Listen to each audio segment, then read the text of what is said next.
फीसद उत्तर प्रदेश के मुसलमान के पास 2 एकड़ जमीन नहीं है। आप बताइए फिर कौन जिम्मेदार है इसका? मैं जिम्मेदार हूं, मेरी तकरीर, मेरा भाषण जिम्मेदार है। क्या आपने कभी सुना ये आंकड़े सपा के नेताओं की जबान से? जो समाजवादी बसपा के लोग कहते हैं कि ओवैसी के इलेक्शन लड़ने से बीजेपी जीतती है, वो डर कर कहते हैं। वो ये देख चुके हैं कि असदुद्दीन ओवैसी और बाबू सिंह कुशवाहा कमजोरों को, मजलूमों को नेता बना रहे हैं और आपको उनके कैद से आजाद करा रहे हैं। जिस दिन आप अकरम बेग को वोट देंगे, समाजवादी बसपा को मालूम हो जाएगा कि अब इनको डराया नहीं जा सकता। डरा कर वोट हासिल करते आए 30 साल से, आपका क्या फायदा हुआ? ये 60 साल से हम पर इल्जाम लग रहा है, कभी आतंकवाद का, कभी फिरका परस्ती का, कभी पुलिस को मारने का, तो कभी किसी और इल्जाम का। अखिलेश यादव साहब, इल्जाम तो भारत के मुसलमानों के मुकद्दर का हिस्सा बन चुका है। अब हम इल्जामात की फिक्र नहीं करेंगे। सुन लो अखिलेश यादव, मुझे तुमसे कोई सर्टिफिकेट की जरूरत नहीं है। तुम 11% यादव हो, हम 19% मुसलमान हैं।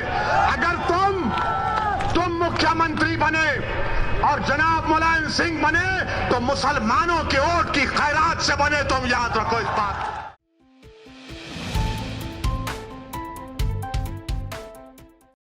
यूपी इलेक्शन 2022 का रिजल्ट आ गया। ये भी तय हो गया कि कौन सी पार्टी सरकार बनाने जा रही है।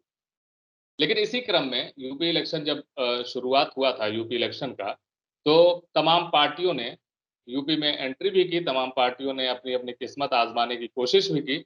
लेकिन जो रिजल्ट आया वो सबके सामने है। कौन सी पार्टी सरकार बनाने जा रही है ये भी सबके सामने आ गया। और जब इलेक्शन खत्म हुआ, परिणाम आ गए, उसके बाद से तमाम विश्लेषण भी सामने आ रहे हैं। इसी विश्लेषण के क्रम में हमें जो आज चर्चा करने का एक टॉपिक मिला, वो है हैदराबाद के असदुद्दीन ओवैसी की पार्टी AIMIM के बारे में, ऑल इंडिया मजलिस-ए-इत्तेहादुल मुसलिमीन के बारे में, जिन्होंने शुरुआती दौर में बहुत दम भरा कि हम यूपी में सरकार बनाएंगे। लेकिन नतीजा क्या रहा कि 100 सीटों पर उनके प्रत्याशी उतरे। उन्होंने 1200 सीटों पे, जिसमें से 99 सीटों पर उनकी जमानत जब्त हो गई। मतलब जमानत नहीं बचा पाए। एक सीट पे इनके प्रत्याशी अपनी जमानत बचाने में कामयाबी हासिल की। खैर, ये तो एक छोटा सा विश्लेषण था। आगे की हम जानकारी हमारे वरिष्ठ सहयोगी प्रशांत कुमार शर्मा जी से बात करेंगे कि क्या AIMIM की सोच थी, क्या उद्देश्य था जिसको लेकर ये यूपी विधानसभा में एंट्री के, यूपी विधानसभा चुनाव में, और क्या स्थिति है अब उनकी। तो सबसे पहले आपका स्वागत है सर हमारे चैनल। धन्यवाद शुभेंदु। AIMIM के जो चीफ हैं असदुद्दीन ओवैसी, क्या सोच के यूपी में उन्होंने किस्मत आजमाने की कोशिश की और क्या मिला उन्हें? शुभेंदु, ओवैसी को जो है वैसे तो हैदराबाद का नवाब भी कहते हैं, हैदराबाद के नवाब माने जाते हैं ओवैसी साहब, और कई सालों से लोकसभा चुनाव के साथ साथ असेंबली इलेक्शंस में भी वो अपनी और अपनी पार्टी की किस्मत हमेशा से आजमाते आए हैं। और यूपी में भी यही एक बड़ा समीकरण इस बार उभर के आया कि समाजवादी पार्टी ने चाह के भी ओवैसी के साथ गठबंधन ना करके शायद कुछ सीटों से हाथ जरूर धोया है।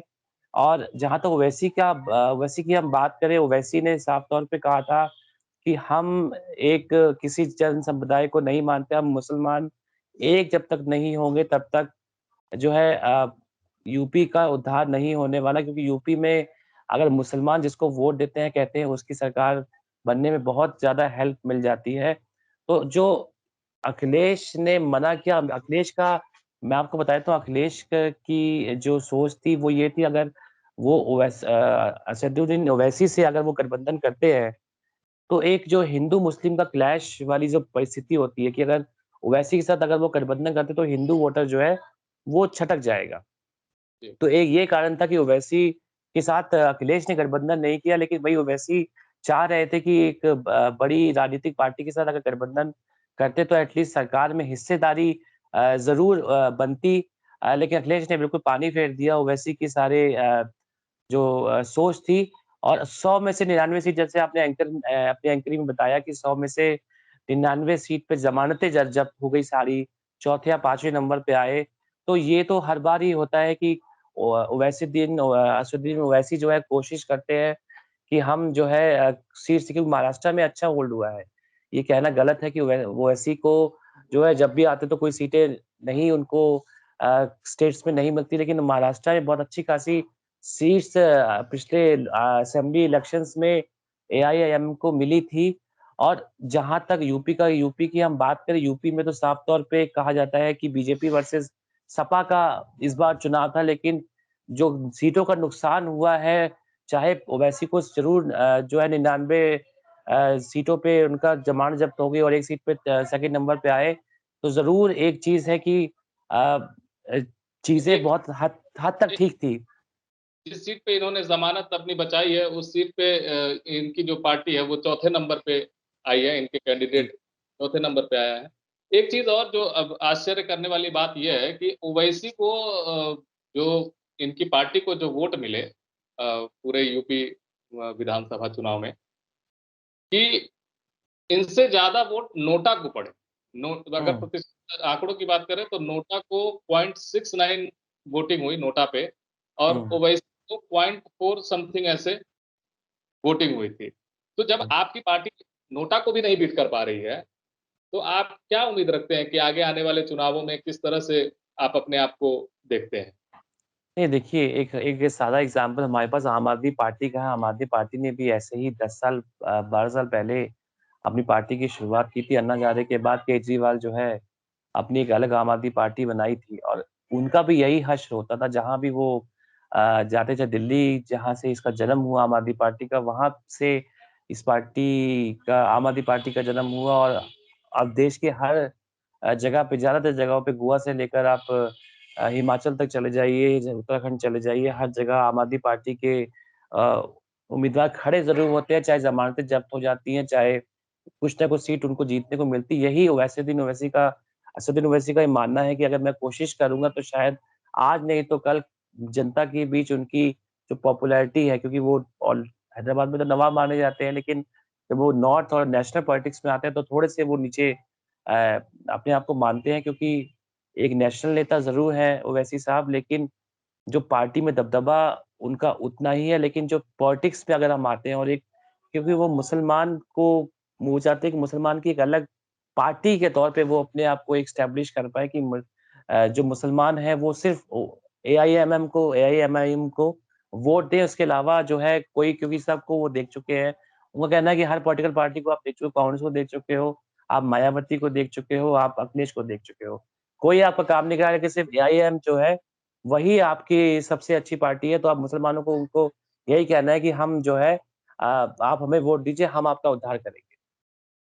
और देखिए उनके जो जनसभाएँ करते हैं, राजनीतिक जनसभाएँ करते हैं वो, तो उनकी जनसभाओं में जो उनके तीखे बोल हैं और जो वो मतलब कमेंट करते हैं या फिर जो कटाक्ष करते हैं विरोधियों पर और एक विशेष वर्ग पे, विशेष धर्म समुदाय पे, जो वो कटाक्ष करते हैं, जो उसके विरोध में बोलते हैं और क्या उनकी जो ये सोच है कि हम सिर्फ़ एक विशेष धर्म को लेके अगर आगे चलें क्योंकि उनके भाषणों से ये तो लगता है कि वो किसी विशेष धर्म की तरफदारी कर रहे हैं, उसी के पक्ष में वो बोल रहे हैं और ये हमने मीडिया रिपोर्ट्स भी कहते हैं।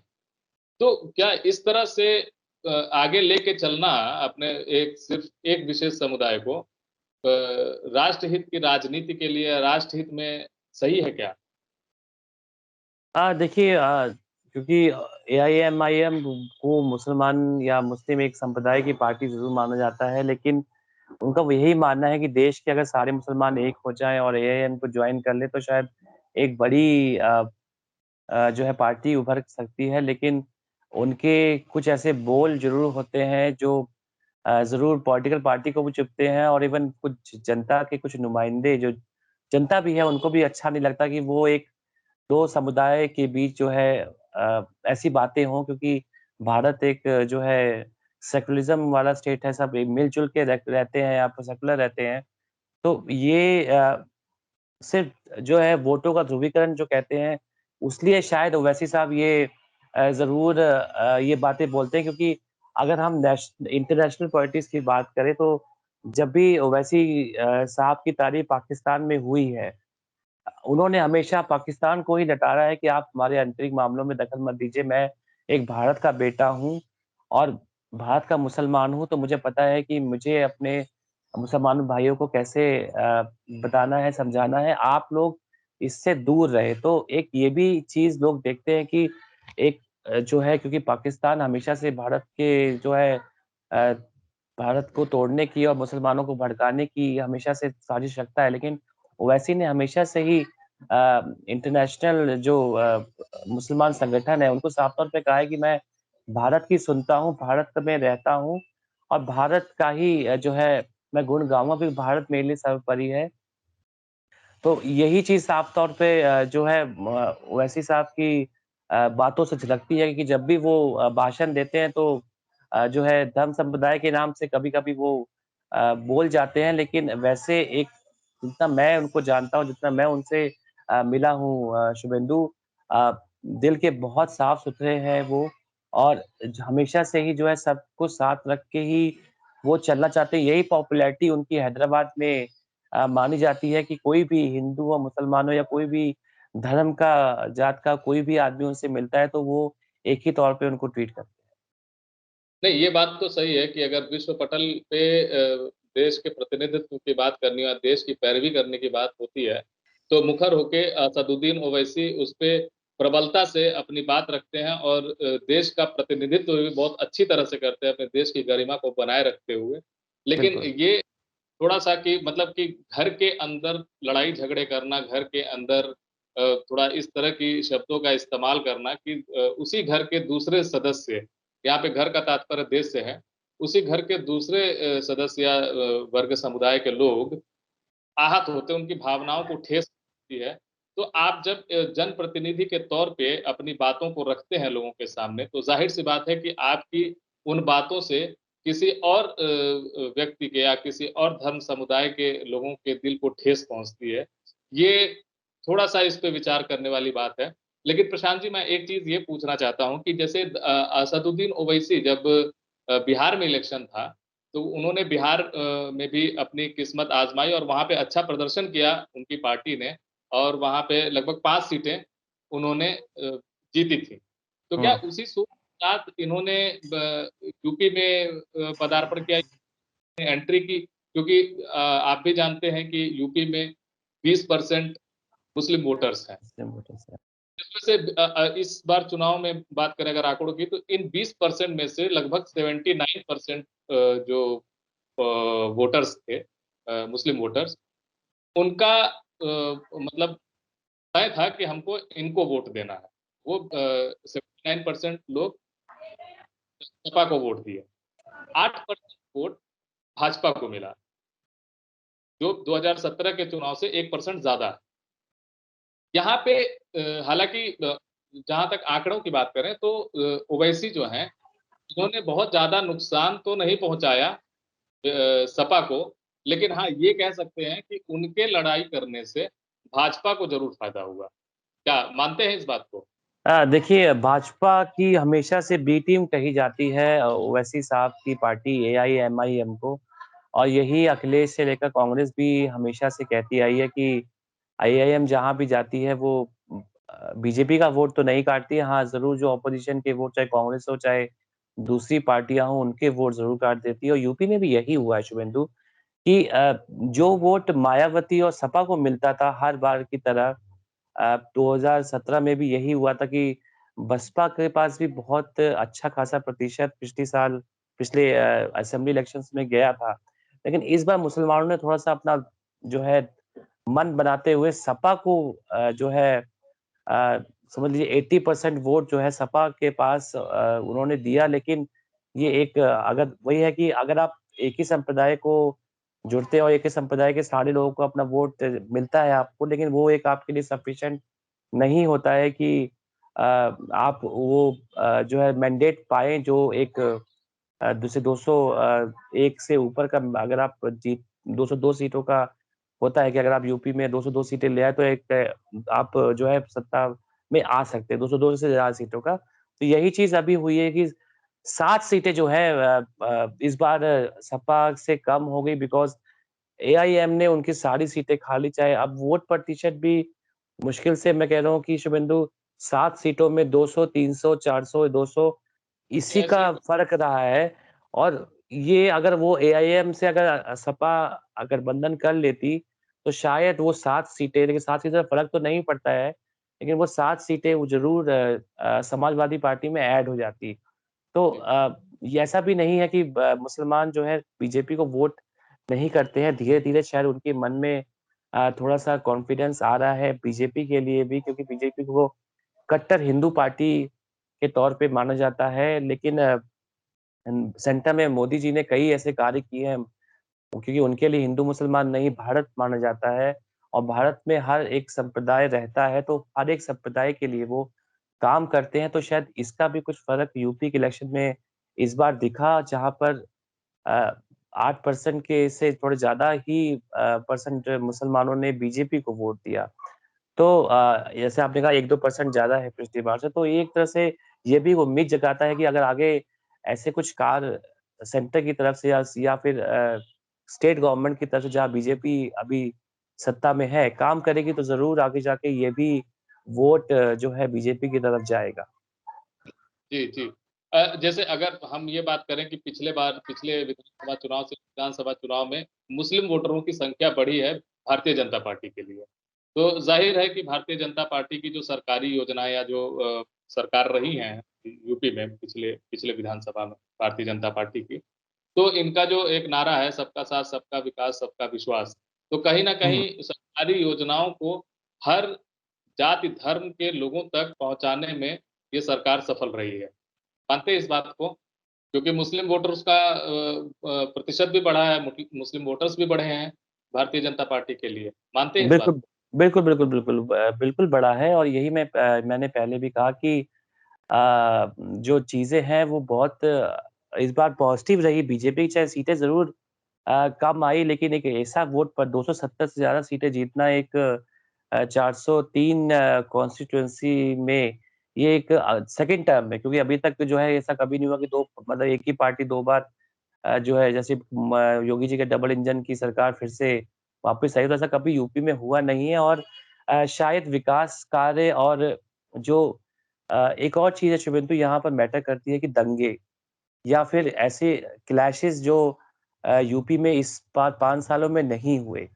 तो ये सही भी एक लोगों के मन में जो एक धर्म संप्रदाय है उनके मन में भी थोड़ा-सा कॉन्फिडेंस आया है कि उनके पहले मन में बहुत डर था कि है। अगर बीजेपी आएगी तो एक हमारे साथ जो है अगर एक धर्म संप्रदाय के साथ एक बहुत गलत हो सकता है लेकिन योगी जी ने बहुत ही साफ तौर पे ये चीज़ बोली कि हम सबका साथ सबका विकास के तौर पे ही सबके साथ काम करेंगे क्योंकि इसके बिना आप जो है लोगों मन में कॉन्फिडेंस नहीं ला पाते और ये चीज़ें बहुत साफ तौर पे अगले लोकसभा के इलेक्शन 2024 में भी साफ तौर पे दिखेंगी कि शायद जो मुस्लिम वोटर है वो इस बार बीजेपी को बढ़-चढ़ कर वोट करें। माना ये जाए कि जो इनकी सरकारी योजना और जो योगी आदित्यनाथ का जो एक संदेश रहा है कि लॉ हुँ, एंड ऑर्डर से कोई समझौता नहीं करेंगे, सुरक्षा से कोई समझौता नहीं करेंगे, उस पर भी हो सकता है इनके मुस्लिम वोटर्स ने इन पे सहमति जताई हो और इन सब वजहों से हो सकता है कि इनका वोट प्रतिशत बढ़ गया।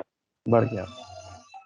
चलिए ठीक आपसे अभी तक जुड़े रहने के लिए बहुत-बहुत धन्यवाद और हम आगे भी किसी न किसी विषय पे चर्चा करते रहेंगे।